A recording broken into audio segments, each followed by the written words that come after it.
આપનું સ્વાગત છે. આજે આપણે ગુજરાત પોલીસ દળમાં જે કોન્સ્ટેબલની કારકિર્દી છે એના પર થોડી વાત કરીશું. હા. ઘણા લોકોને આ લોકરક્ષક અને કોન્સ્ટેબલ આ બે શબ્દો વચ્ચે થોડી ગૂંચવણ રહેતી હોય છે. બરાબર. તો આપણી પાસે જે માહિતી છે એના આધારે આજે આપણે આ ભૂમિકાઓ સમજવાનો પ્રયત્ન કરીશું. એમના તફાવતો શું છે, પ્રમોશન કઈ રીતે થાય છે, ચાલો જરા ઊંડાણપૂર્વક જોઈએ. ચોક્કસ. મુખ્ય હેતુ એ જ છે કે આ જે માહિતી મળી છે એના આધારે લોકરક્ષક અને કોન્સ્ટેબલ એટલે શું એ સ્પષ્ટ થાય અને આગળ વધવાનો રસ્તો કેવો છે એ પણ સમજાય. તો પહેલો જ સવાલ જે ઘણાના મનમાં હશે, આ લોકરક્ષક અને કોન્સ્ટેબલ આમાં શું ફરક છે? જે માહિતી મળી છે એ કહે છે કે ટ્રેનિંગથી 5 વર્ષ સુધી તમે લોકરક્ષક કહેવાઓ છો. હા. 5 વર્ષ પૂરા થયા પછી તમે કોન્સ્ટેબલ તરીકે ઓળખાવો છો. એટલે આ તો સીધી વાત થઈ. હા, પણ એમાં એક રસપ્રદ વાત એ પણ છે કે આ ખાલી નામનો ફેરફાર નથી. અચ્છા. હા, માહિતી એ પણ કહે છે કે બંનેમાં પગાર અને રજાઓમાં ફરક છે અને એ જ તમારા કરિયર ગ્રોથને અસર કરે છે.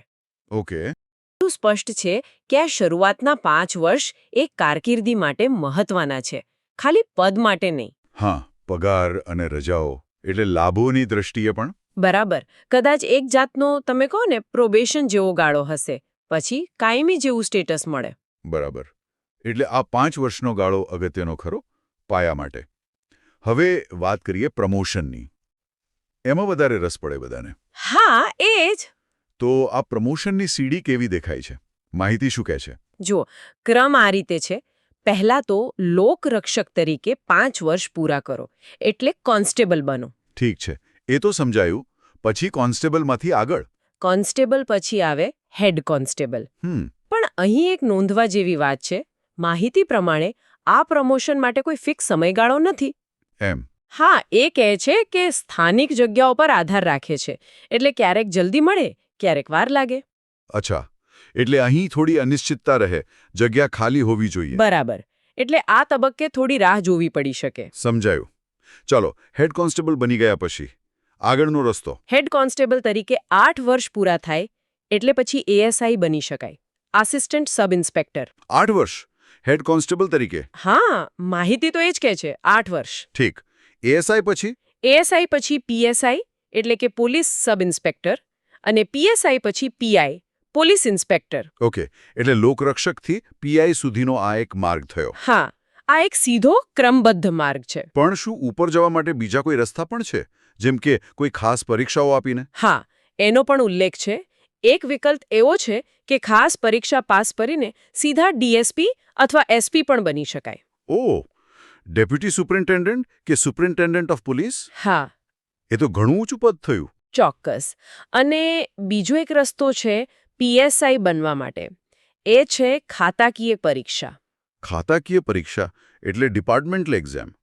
એના માટે શું લાયકાત જોઈએ? હા, એના માટેની લાયકાત એ ખરેખર નોંધપાત્ર છે. કઈ રીતે? માહિતી કહે છે કે કોન્સ્ટેબલ તરીકે 15 વર્ષ અને તે ઉપરાંત હેડ કોન્સ્ટેબલમાં 3 વર્ષ પૂર્ણ કરેલા હોવા જોઈએ. શું વાત કરો છો? એટલે કુલ 18 વર્ષનો અનુભવ જોઈએ ખાલી પરીક્ષા આપવા માટે? હા, બરાબર. 15 વત્તા 3 એટલે 18 વર્ષ. બાપરે, આ તો ખરેખર બહુ લાંબી પ્રતિબદ્ધતા થઈ કહેવાય. ચોક્કસપણે. આ સ્પષ્ટ દેખાડે છે કે આ જે ખાતાકીય પ્રમોશનનો રસ્તો છે એમાં લાંબા ગાળાની સેવા અને અનુભવને કેટલું બધું મહત્વ અપાયું છે. હા, એ તો છે. ખાલી પરીક્ષા પાસ કરવી એટલું જ નથી. બિલકુલ. વર્ષોનો જે અનુભવ છે એની પણ કદર છે એમ લાગે છે, જે કદાચ સીધી ભરતીથી અલગ પાડે છે આ માર્ગને. તો આ બધી વાતચીતનો સાર કાઢીએ તો એમ કહી શકાય કે ગુજરાત પોલીસમાં શરૂઆત લોકરક્ષક તરીકે થાય. હા. 5 વર્ષ પછી કોન્સ્ટેબલ બને, જેમાં પગાર, રજા વગેરેમાં ફેર હોય. બરાબર. પછી હેડ કોન્સ્ટેબલ, જેનો સમય નક્કી નહીં. પછી એએસઆઈ, પીએસઆઈ અને પીઆઈ. આ એક માર્ગ. ખરું. અને સાથે સાથે ખાસ પરીક્ષાઓ આપીને ડીવાયએસપી બનવાનો મોકો પણ છે.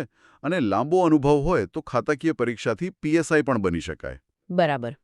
અને અંતે આ બધી માહિતી જોતા એક વિચાર આવે છે. શું?